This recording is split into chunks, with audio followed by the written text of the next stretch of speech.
What up? My name is LaWayne Long. I'm a business major here at Clark Atlanta University with a concentration in marketing. I am from San Francisco, California, coming from Berkeley area. Went to Berkeley High, my high school. Growing up, I've been in foster care ever since I can remember. I've been in foster care since I was like 5 months old. So there wasn't really a time I can remember not being in foster care. From what I was told, the reason why I was in foster care, when I was born with more than one drug in my system, so that caused suspicion on my parents, but you know how that is. But growing up, my mom was a big drug dealer. My dad was too, but I didn't really see much of my dad. My dad was in and out of jail pretty much my whole life. My dad went to jail probably when I was like 4 or 5 years old, and I didn't see him probably until I was at least like in my teens.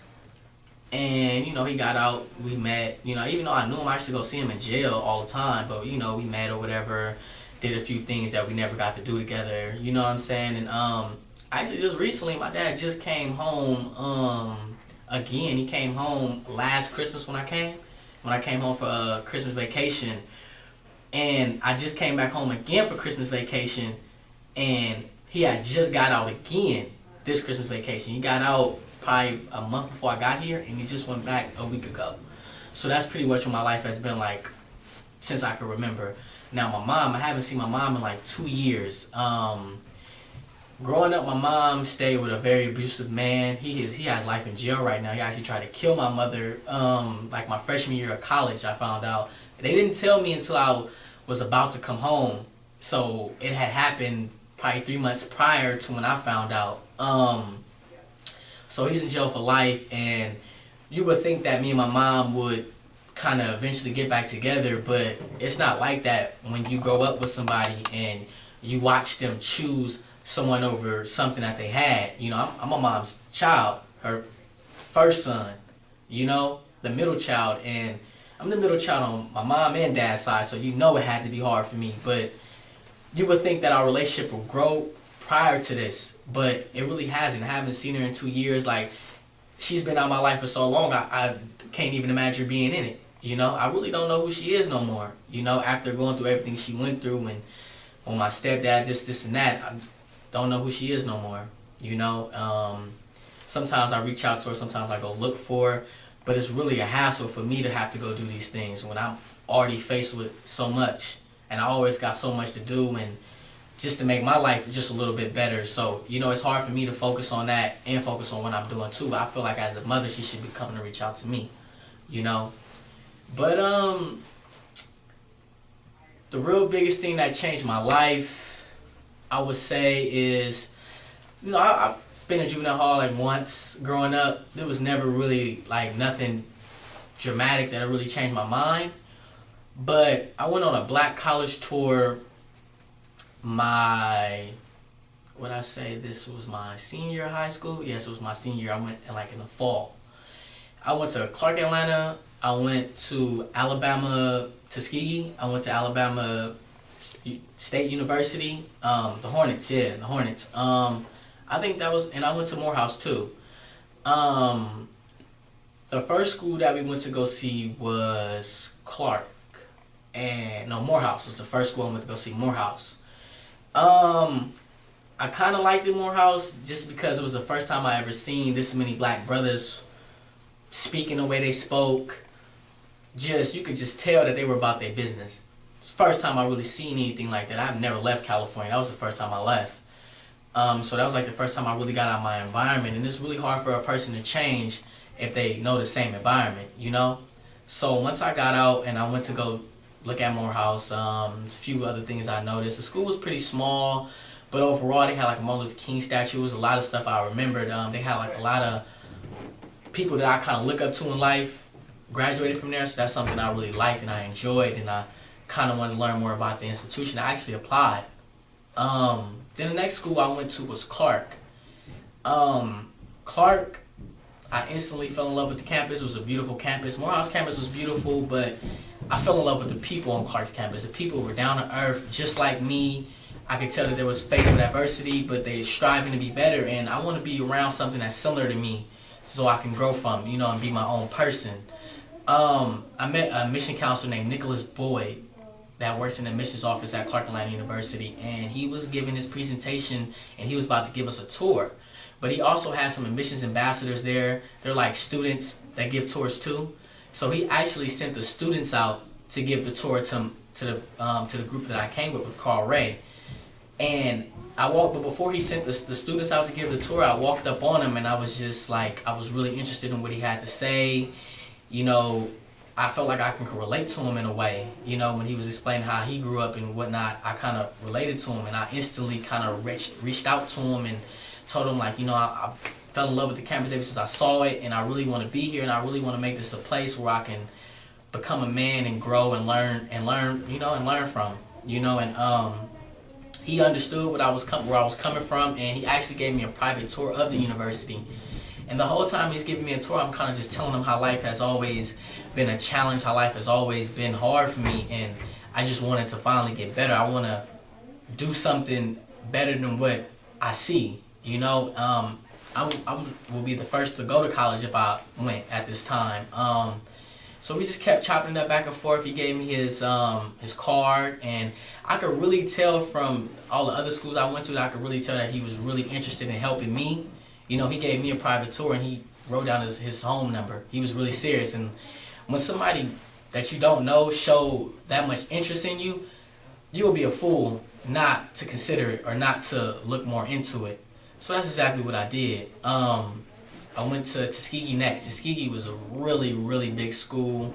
I loved the campus. It was really beautiful. But me, you know, I'm coming from a big school. High school was really big, 3,000 kids. I kind of wanted something that was big, but not as big, you know, so I can really let the institution know who I am and really know the institution and know all the people that's in it. And then we went to Alabama State University next to Hornets. I loved their stadium, their basketball gym, everything was really good. I could smell the catfish when I got off the bus. I could never forget that. Yeah, and I loved their theater program. They had a lot of black actors who are doing really well in society today, and I really thought that was a good look. But yeah, so I went back home, back to my ordinary life. All I could remember was the promenade, and the promenade is a long strip on Clark Atlanta's campus where all the kids kick it, you know.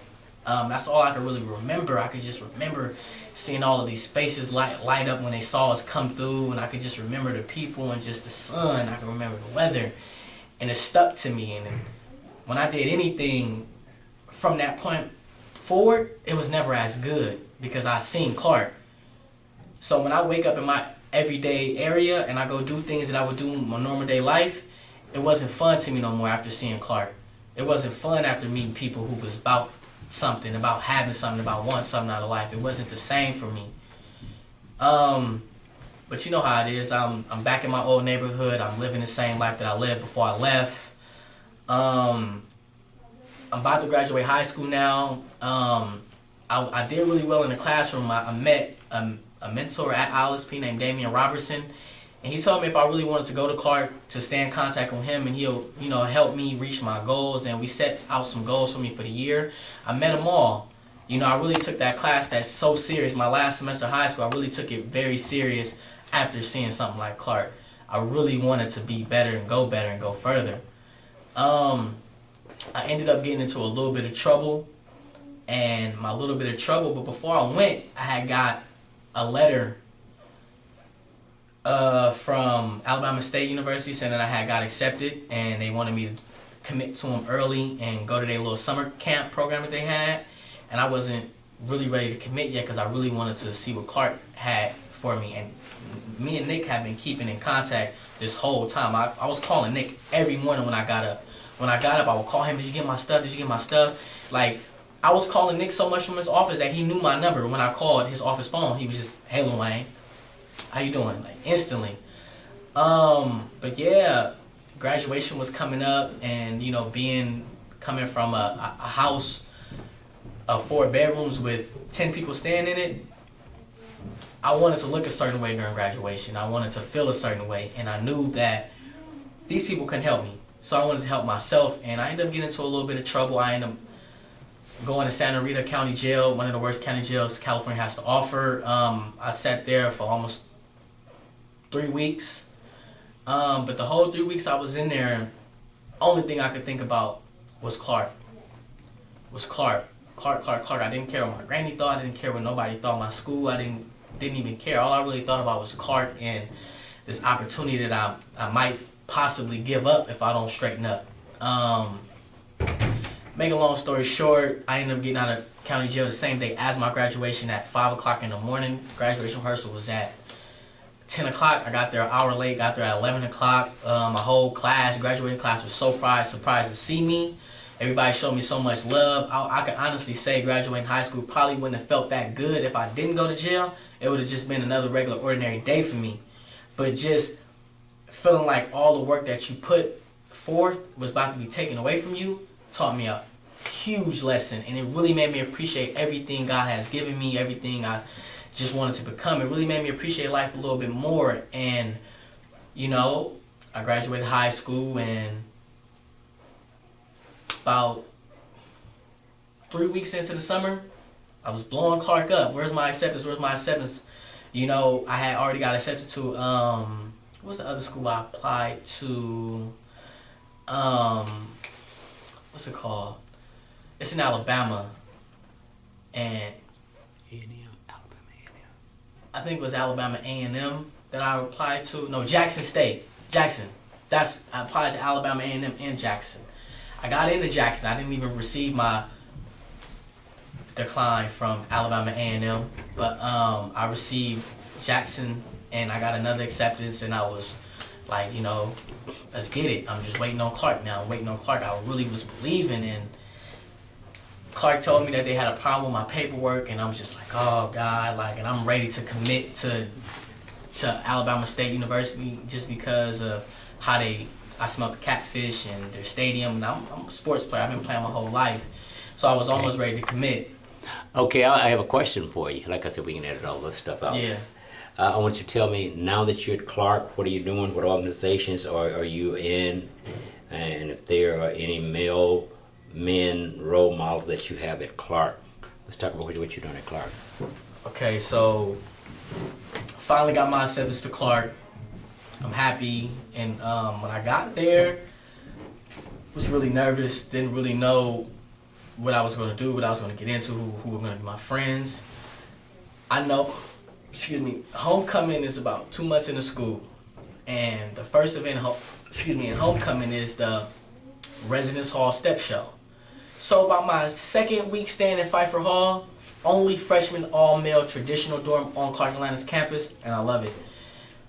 About 2 weeks of staying in there, I seen a poster that said "Meet the Kings." I'm like, "Meet the Kings?" I didn't know what it was. I thought it was a frat or something. I didn't know what it was, but every residential hall has a step team and a stroll team, and the Kings was Pfeiffer's name. And I went there and I tried out for the step team, and I ended up becoming captain, and we end up putting on a wonderful show. And all of these people that I met in this process are still my good friends to this day. I met a lot of people through the step team. I've done a lot of great things through the step team. After I was done with the step team, after we didn't win first place, I went on to do a bunch of other things. Like I told you, me coming to Clark, I got inspired to come to Clark from a college tour. And I really felt like that really changed my life. So what I did was I wanted to give the tours at Clark Atlanta. So now that's what I do. I give all the tours at Clark Atlanta University. And I meet a lot of kids from high school, and I kind of tell them my story, and I kind of really reach out to them because I really want kids to be different. You know, the ratio for male to female is 17-1. I really want brothers to get more involved with their education. And so from that on, I was step for high school tours, all these great things. And like I said, Nicholas Boyd, me and him are like this. I actually do work study in that office now, and I work under him. Me and him like this. Like, he's teaching me a lot about the game and how to matriculate the proper way at Clark Atlanta. Another thing, after I was done with the step team, I did the orientation guide for Clark Atlanta. I met so many people, so many faculty doing that. I met the whole faculty doing that. So right now I would say Nicholas Boyd really is like the guy that I'm really looking up to on campus. And you know, a lot of guys from frats that I know are like presidents of frats and cool friends of mine. I look up to them and how they running their organizations too. You know, Clark has a lot of organizations, but they all are worth fighting for because everybody wants to be a part of everything there. Like Clark has that type of atmosphere that once you get here, you might be here for 2 days, but you know you want to be a part of something just because of how they glorify, just because of how they glorify the work. You know, when you work hard at Clark, you get rewarded. You don't get rewarded in money and cash and that, but you get rewarded in time. People take you serious. People are more willing to help people who work hard. Okay, I want to ask you a question. I need to get more information. You know, I go to the college campus, and once I get a group of kids, it's not about a tour for me. It's about maintaining a relationship, and I see them when I go, and I give them a little pocket change and all that. But my main thing is to become a mentor for life. So then, when you're gonna go in and talk about our relationship and how many times I visit, you see me twice a year on campus. And what type of mentor Mr. Ray is, blah, blah, blah, blah, blah. So I can kind of include that in something else. The trip I took with Carl Ray, I could never forget it. The trip, I wouldn't say it scarred me, but it gave me a lot to think about. Just after hearing him tell us his Tuskegee story and everything he went through in the state that he's from and how he was kicked out of his own state, everything they did to his parents and his family. After hearing something like that, it just really make you realize how precious life is, and then to see the type of man that Carl Ray is. Carl Ray is reaching out to kids. Twice a year, more than that. He does 2 tours a year. I see him twice a year. But he really reaches out to these kids to take some kids to a whole nother state where they never been, and then tell them his whole life story and tell them that he's going to do anything he can to help you, and he has connections at every institution that he goes to, and he's doing all he can. He's putting his neck out on the line for a bunch of kids that he's never met. You know, now that's, to me, that's a good heart. And I see Carl Ray twice a year. Every time he comes, I drop whatever I'm doing, and I make sure I give that tour, and I make sure I give that tour as honest as I can be.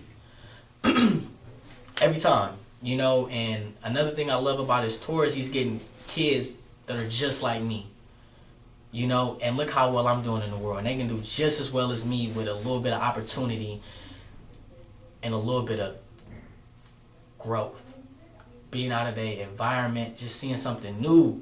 They can grow so much from that, you know. And Carl Ray, he holds on to his networking. He's a really good networker. He is in contact with everybody he still talks to. Like, I met Damian Robinson from ILSP. Like, him and Damian are like this all the time. You know, every time I talk to Damian, I ask him how Carl Ray's doing. You know, it's pretty cool. Okay. Anything else? That's good. That's good. I got some good stuff there, man. I got some good stuff there. Real good stuff. Okay. Talking a little hard out. Oh, man, you can go. You talk more than I do it. I know I talk. Yeah. Okay. Man.